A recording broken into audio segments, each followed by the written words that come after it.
নত হলে যদি সম্পর্ক গভীর হয় তাহলে নত হও, কিন্তু প্রতিবার যদি তোমাকেই নত হতে হয় তাহলে থেমে যাও, কারণ ভালোবাসার স্থান বুকে, পায়ে নয়। বিয়ের আগে যে পুরুষ অন্য মেয়ের সাথে রাত কাটায়, তুমি বিয়ে করার সময় সুন্দরী রূপবতী মেয়ে চাওয়ার কোনো অধিকার নেই, কারণ বিয়ে করার আগেই তোমার জীবন যৌবন সবিশেষ। অন্যের ক্ষতি করে তুমি ভালো কিছু আশা করতে পারো না। ঘরের বউকে ঠিক রাখতে হলে যা যা করবেন: বউকে স্মার্টফোন দেয়া যাবে না, বউকে বাজারে পাঠানো যাবে না, বউকে বাপের বাড়ি একা পাঠানো যাবে না, বাসায় কখনো পুরুষ আসতে দেওয়া যাবে না, বউকে বেশি টাকা দেখানো যাবে না।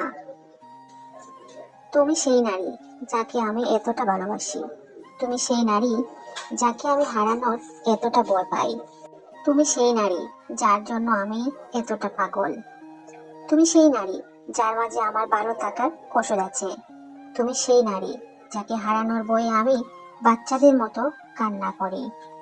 একটা মেয়ে চাইলে অনেক ছেলের সাথে সম্পর্ক রাখতে পারে, আবার একটা ছেলে চাইলে অনেক মেয়ের সাথে সম্পর্ক রাখতে পারে, কিন্তু এগুলো করে নিজেকে প্রতারকের পরিচয় দেওয়া হয়। 10 জনকে নয়, একজনকে হাজার রকম ভালোবাসা দিয়ে বুঝিয়ে দিতে হয় ভালোবাসা সুন্দর, সস্তা নয়। ছেলেদের তুলনায় মেয়েদেরকে শারীরিক আকর্ষণ কম আকর্ষণ করে, তবে ছেলেদের তুলনায় মেয়েদেরকে আকর্ষণ বোধ প্রবল। মেয়েরা বেশি মুগ্ধ হয় কারো ব্যক্তিত্বে, কারো কথা বলার ধরন, কেয়ার, তার পছন্দ অপছন্দের প্রতি মানুষটার গুরুত্ব।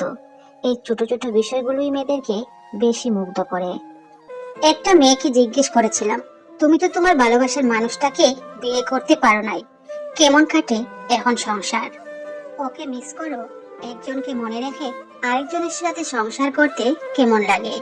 সে একটা দীর্ঘ শ্বাস ফেলে বলল, কিছু করার আছে? মন খুলে যে কান্না করব সেই সুযোগ তো নেই।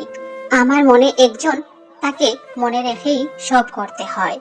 তাকে মিস করার কথা আমি কাউকেই বলতে পারি না, কেউ বুঝেও না। আমার কষ্ট আমার কাছেই। মনে একজনকে রেখে অন্য আরেকজনের সাথে থাকা খুব কষ্ট দেয়। মেয়েদের অসীম ধৈর্য আছে, সবই সহ্য করে যায়। পরিবারের চাপে যদি কোনোদিন আমার ছেড়ে যেতে হয়, তাহলে তোমার কাছে আমার একটাই অনুরোধ, আমাকে ছেড়ে যাওয়ার আগে মাত্র একটা দিন আমার সাথে কাটিও। মরে যাওয়ার আগে আমি তোমার সাথে একদিন অন্তত কাটাতে চাই। সেদিন তুমি শুধু আমার হবে আর আমি তোমার। পুরুষের প্রথম প্রেমিকা আর নারীর দ্বিতীয় প্রেমিক হওয়াটা ভাগ্যের ব্যাপার। পুরুষ তার প্রথম প্রেমিকাকে যতটা মুগ্ধতার সাথে ভালোবাসে, তা সে চাইলেও দ্বিতীয় কোনো নারীর ক্ষেত্রে পারে না।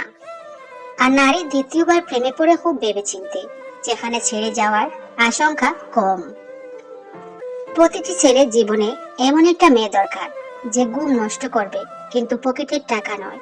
ঠিক তেমনি প্রত্যেক মেয়ের জীবনে এমন একটা ছেলে দরকার যে তার ঠোঁটের লিপস্টিক নষ্ট করবে কিন্তু তার বিশ্বাসকে নয়। তাহলে দাম্পত্য জীবনে সুখী হবে। যদি কোনো পুরুষ কোনো নারীকে সত্যি ভালোবাসে, তবে সে তার সাথে কথা না বলে থাকতে পারে না। পুরুষ মানুষের ভালোবাসা অনেক সচ্ছল হয়। যদি দেখেন কোনো পুরুষ অনেকদিন পর পর যোগাযোগ করছে না, কথা না বলেও বেশ ভালো থাকতে পারছে, তবে বুঝে নেবেন সে পুরুষ আপনাকে ভালোবাসে না, কারণ পুরুষ তার ভালোবাসার নারীর থেকে দূরে থাকতে পারে না। প্রেম করার মানুষ তো অলিতে গলিতে পাবে, রাস্তার মোড়ে মোড়ে পাবে, কিন্তু এমন একটা মানুষ পাবে না যে মানুষটা তোমার ব্যক্তিগত, যাকে কোনো রকম সংকোচ ছাড়াই দাবি করা যাবে এটা আমার মানুষ, আমার একান্ত ব্যক্তিগত মানুষ। সারাদিনের মন খারাপ, ভালো লাগা, ভালো থাকা সবকিছু এক নিঃশ্বাসে কোনো সংকোচ ছাড়াই বলে একটা লম্বা শান্তির শ্বাস নেওয়া যাবে। যে মানুষটা পাশে থাকুক বা না থাকুক, অন্তত ভরসা দিবে যে চিন্তা করো না, আমি আছি। ভালোবাসা আর ভালো থাকার জন্য এমন একটা মানুষ সবার প্রয়োজন।